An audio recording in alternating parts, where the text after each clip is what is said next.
కేంద్ర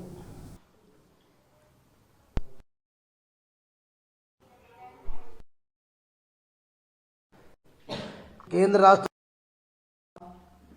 అసమర్థత వల్ల మరి రోజు ఆదిలాబాద్ జిల్లా రైతాంగం ధైర్యంతో ఉండాలని, అధైర్యపడొద్దని, మీ ఆందోళనలు, మీ బాధలు, మీ కష్టాలు తెలుసుకున్నటువంటి పార్టీ బీఆర్ఎస్ పార్టీ మీకు అండగా ఉంటుందని చెప్పి మరి వారికి మరొకసారి ధైర్యాన్ని ఇవ్వడానికి కొరకే 2 రోజులు జరిగినటువంటి నిరసన కార్యక్రమంతో పాటు రేపు కలెక్టర్ ఆఫీస్ ముట్టడి, ఎల్లుండి ఆదిలాబాద్ పట్టణ బంద్ మరి తలపెట్టిన విషయం గతంలోనే కూడా మీడియా ద్వారా అందరికీ తెలియజేసినాం.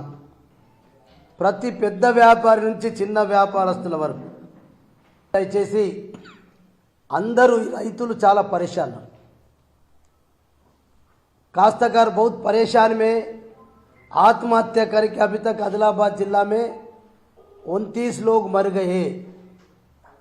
मगर ये केंद्र राज्य सरकारों में कुछ भी चलन नहीं है। ये असमर्थ सरकारों को सब आप लोग मदद दिए तो कम से कम आपके तरफ से भी, आपका मदद के तरफ से भी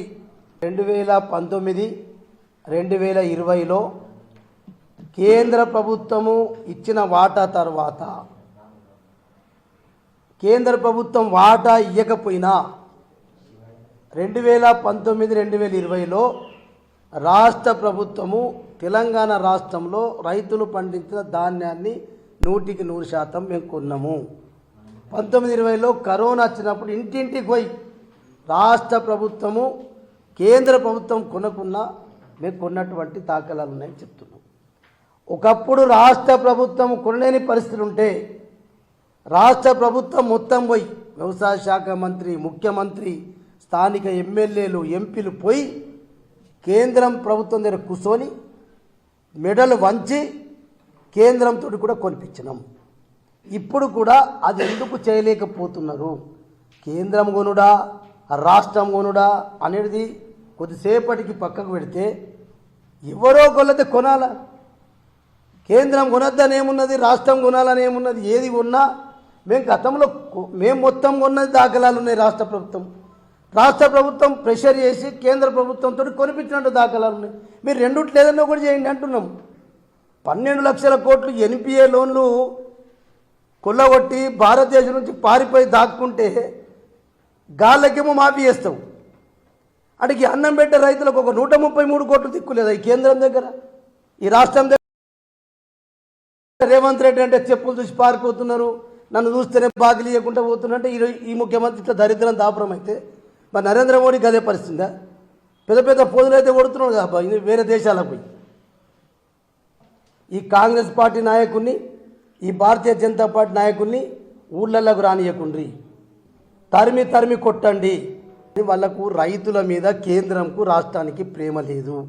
ఈ రైతులు బిచ్చగాళ్ళుగా మారాలా, జోలే కట్టుకొని ఈ అంబానీ అదానీల ఎంబడి కూలీలుగా మారాలా అనేది కార్పొరేట్ వ్యవసాయం వైపు తీసుకుపోవటానికి కొరకే కేంద్రం పెద్ద కుట్ర జరుగుతున్నది. అడ్డుకుంటాం బ్రదర్, అడ్డుకోకుంటే ఎవరి తాతకు కూడా భయపడం.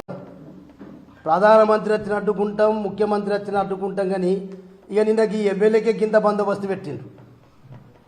ఇక అప్పుడు ఇంకెంత పెద్ద బందోబస్తు ఉంటుందో మీరు అర్థం చేసుకోండి. ఇప్పుడు వాళ్ళ చేతుల అధికారం ఉందని చెప్పి పోలీసులను మొత్తం రాష్ట్ర పోలీసులను కూడా ఇక్కడ ముఖ్యమంత్రి ప్రోగ్రాంకి దించితే మా శాయశక్తి మేము ప్రయత్నం చేస్తాం. రైతుల కొరకు మా ప్రాణాలు అయినా పర్వాలేదు అంటున్నాం. మేము ఏ హాస్పిటల్లో పాలైనా పర్వాలేదు అంటున్నాం. రైతుల కొరకు ఇది నిరంతర పోరాటం ఉంటుంది. దీన్ని మారుస్తాం, మా పంతా మారుతుంది. ఈ పంతా ఇట్లా ఉండదుగా. వీళ్ళు పోలీసులను పెట్టాలా, మేము ప్రజాస్వామ్య పద్ధతిలో చేయాలా అంటే మాకు ప్రజాస్వామ్య పద్ధతి ఏనిస్తే మంచిదే.